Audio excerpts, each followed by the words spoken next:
Sim, vaidade. Tudo é vaidade. Mas, primeiramente, o que realmente significa vaidade? E por que tudo é vaidade? Como é descrito em tantas partes da Bíblia, e principalmente em Eclesiastes. Para começar, o que significa vaidade mostrada em Eclesiastes? Se formos ver a palavra vaidade no original do hebraico, é hevel, que significa vapor, névoa ou sopro. Com isso, a Bíblia mostra que a vaidade dita nela não é alguém que quer apenas se engrandecer a sua aparência perante os outros, mas sim algo como a fumaça, que tem uma forma e pode ser vista, mas não tocada, pois logo perde a sua forma, ou algo como a nuvem, que aparece e logo passa. Algo fugaz, sem sentido, inútil e fútil, que dura somente um instante.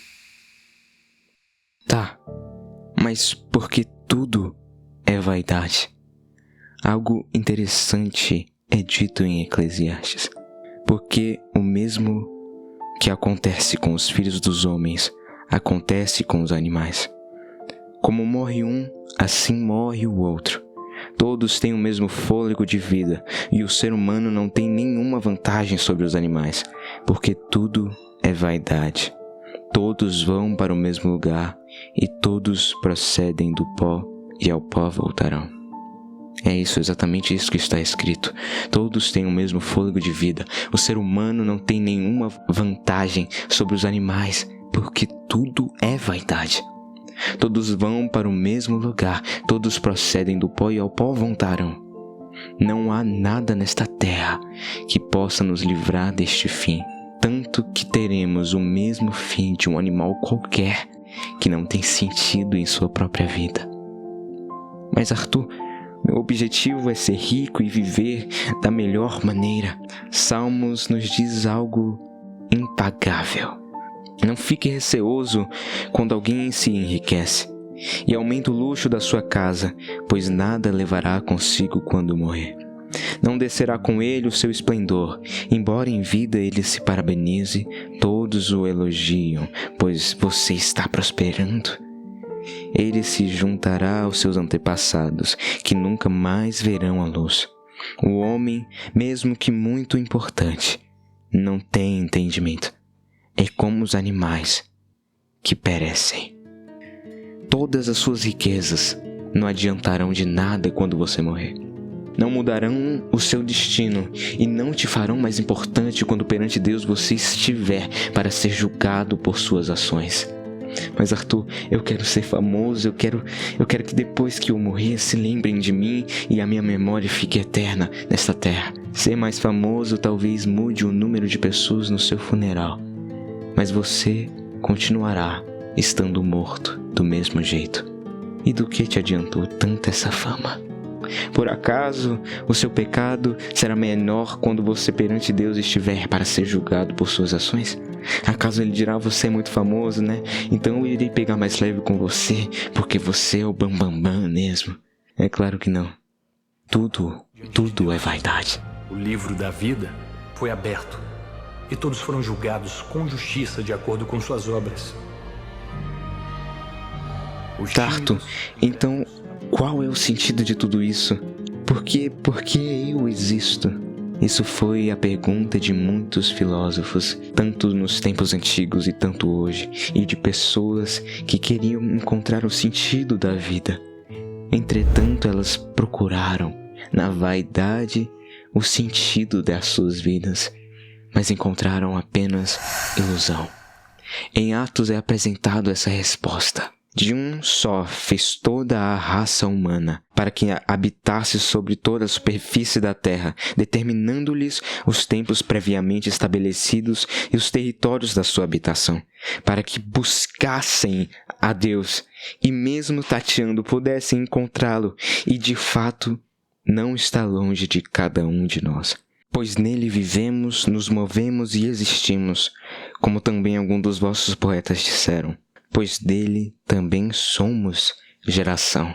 É claro o que está escrito aqui. Todo o sentido desta vida sem sentido em si mesma, é Deus. Esta foi a vontade de Deus desde o princípio, pois em Gênesis, o livro dos começos, está escrito: E disse Deus, façamos o homem à nossa imagem, conforme a nossa semelhança.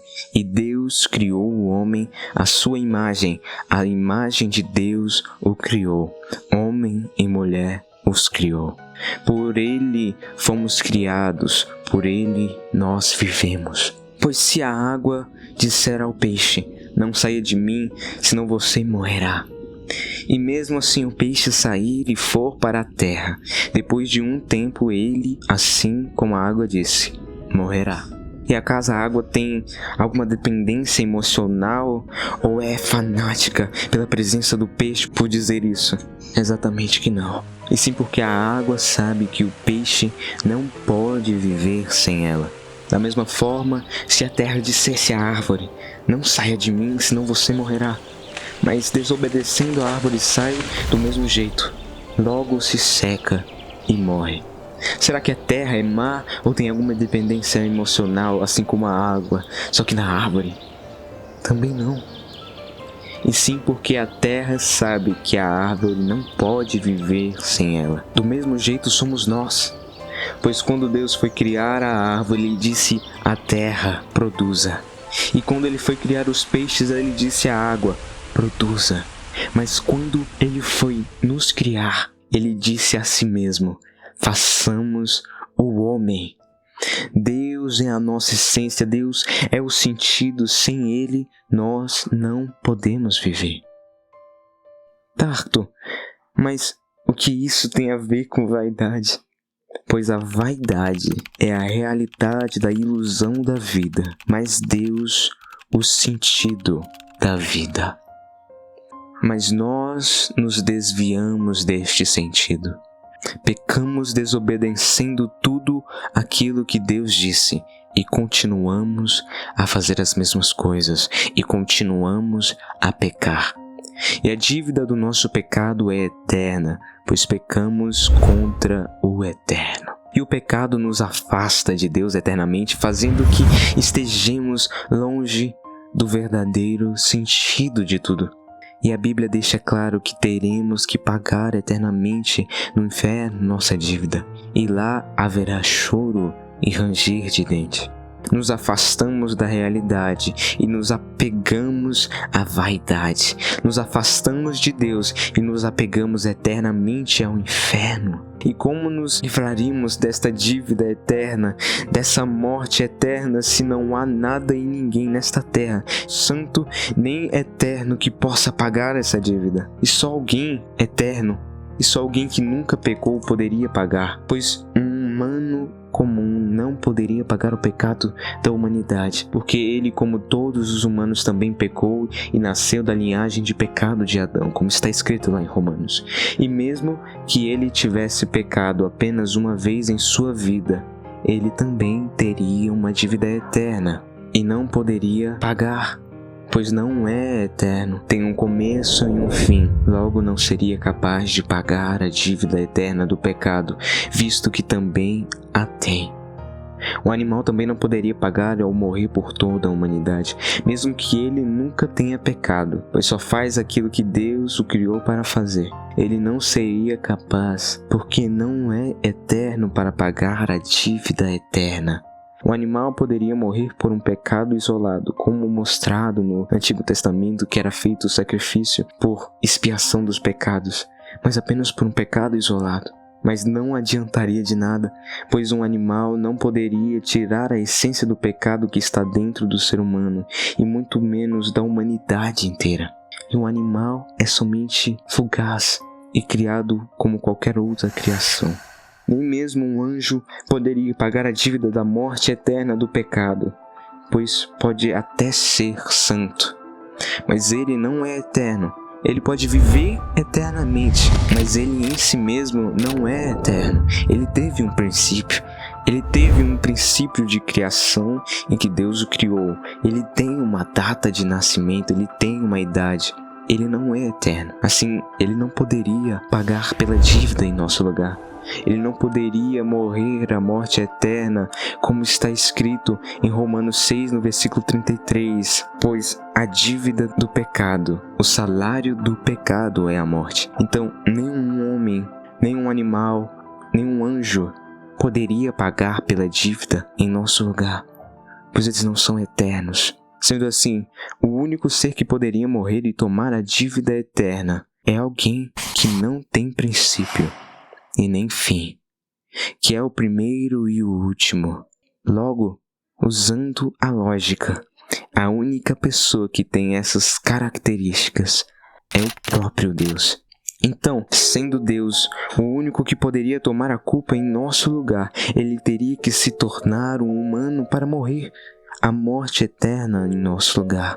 E sendo assim, teria que viver em perfeita santidade para ser o sacrifício perfeito, mas também tentado em todos os pecados que possam existir e imaginar. Qualquer pecado que você possa imaginar na sua mente, Deus teria que passar para pagar os pecados. Pois, se fosse tentado apenas em um pecado, não seria apto para substituir a humanidade. Ele teria que ser tentado em tudo, até em pecados que você nunca foi tentado, e permanecer firme, sendo conhecedor da nossa dor. Teria que sofrer mais do que todos, desde o seu nascimento até o momento de morrer pela humanidade. Receberia a dor do pecado de toda a humanidade e sofreria algo inigualável.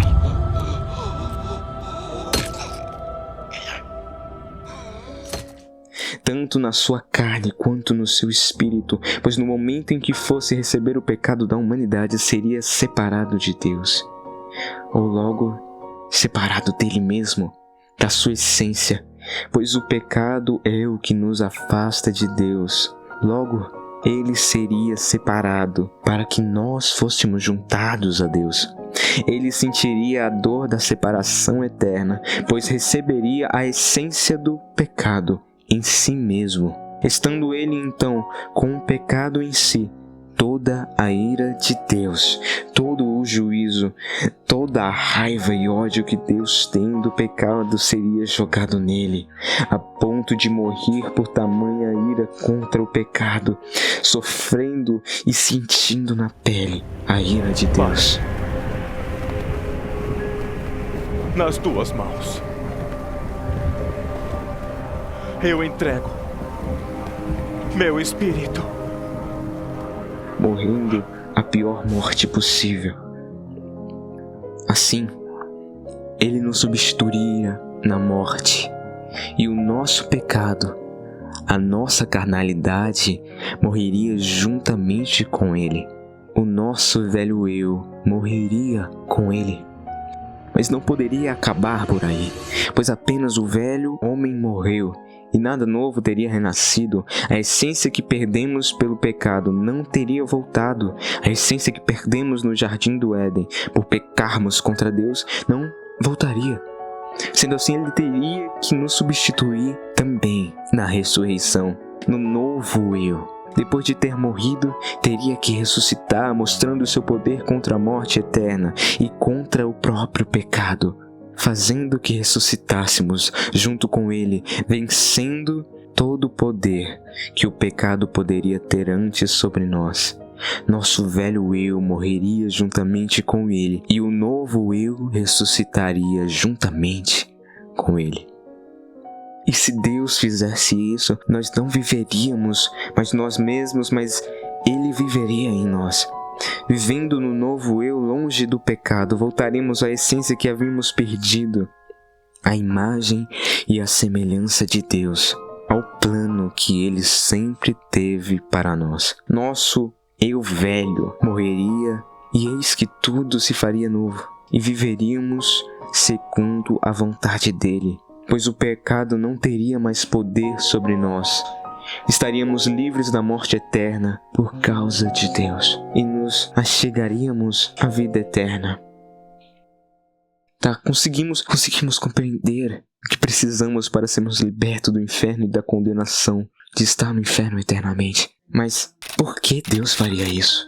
Porque morreria por pessoas que o deixaram, por aqueles que só o entristecem. Porque o herói morreria pelos vilões, porque sofreria a dor de carregar o universo inteiro em suas costas. Porque ele se importaria com pessoas que não se importam com aquilo que realmente é verdadeiro, que insistem em se afastar de Deus, que insistem em pecar, porque ele se importaria conosco. Nós que somos homens horríveis, seres humanos horríveis.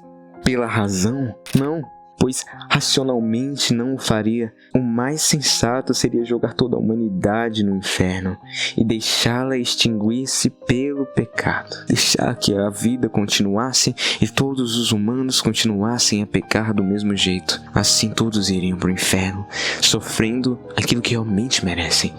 Isso seria racional. Ou pelo sentimento. Sentimentos são variáveis. Um momento você está bem, um momento você está mal. E sabemos bem que os sentimentos de Deus não funcionam como os nossos. Nós não merecemos a preocupação de Deus. Quem dirá ele morrer em nosso lugar? A única forma dele fazer isso seria por algo inexplicável. Algo além da nossa compreensão.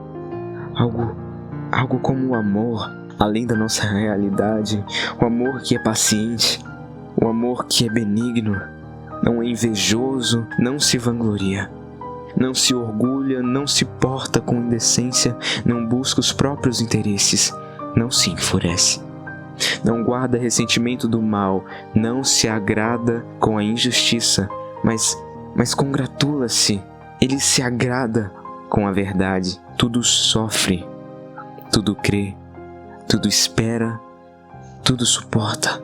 Somente esse amor que jamais é vencido. Ah, amados, mas uma boa notícia eu tenho. Porque Deus amou o mundo de tal maneira que entregou o seu Filho unigênito para que todo aquele que nele crê não pereça, mas tenha a vida eterna. Deus foi capaz de nos amar, mesmo sendo pecadores sujos. Ele se entregou e foi rasgado por pessoas que não mereciam. Seu amor transcende o tempo e o espaço. Todas as ciências existentes estão longe de entender tal maravilha. Jesus, o Filho de Deus, se dispôs a ser o sacrifício perfeito. Como não amá-lo? Como não se voltar a Deus, que é capaz de dar o mais de precioso que existe no universo, sendo Ele mesmo? E esse mesmo Deus nos diz para deixar a vaidade, deixar essas coisas que não nos servem de nada. Em Lucas 9:23 está escrito: aquele que quiser vir após mim, tome a sua cruz a cada dia. Negue-se a si mesmo e siga-me. Ele perdeu tudo para nos dar tudo. Ele pagou os nossos pecados, nossa dívida eterna. Deus odeia tanto o pecado e ama tanto você que morreu para te livrar do pecado, para que não viva mais preso na vaidade, mas ande em santidade. Tarto, o que eu faço agora? Como está escrito em Marcos 1:15. Arrependa-se dos seus pecados. Arrependa-se de todo esse mal. E assim, decida deixar essa vida velha e tomar a nova vida em Cristo que Ele te deu a partir da ressurreição. Como em Romanos 10:9 está escrito: se com a tua boca confessares que Jesus Cristo é o Senhor, você irá ser salvo. Que Cristo se torne Senhor em sua vida. E a palavra Senhor não quer dizer uma forma respeitosa de falar de Jesus, pois significa dono. Quando um servo dirigia a palavra ao seu dono, ele sempre dizia Senhor. Portanto, agora é deixar Jesus guiar a sua vida em todas as áreas e fazer a vontade dele, pois a nossa vontade só nos leva à morte, mas a vontade de Deus nos leva à vida eterna. É só nele que somos verdadeiramente preenchidos, diferentemente da vaidade, que não nos leva a nada. Gálatas 2:20. Porque eu não vivo mas Cristo vive em mim.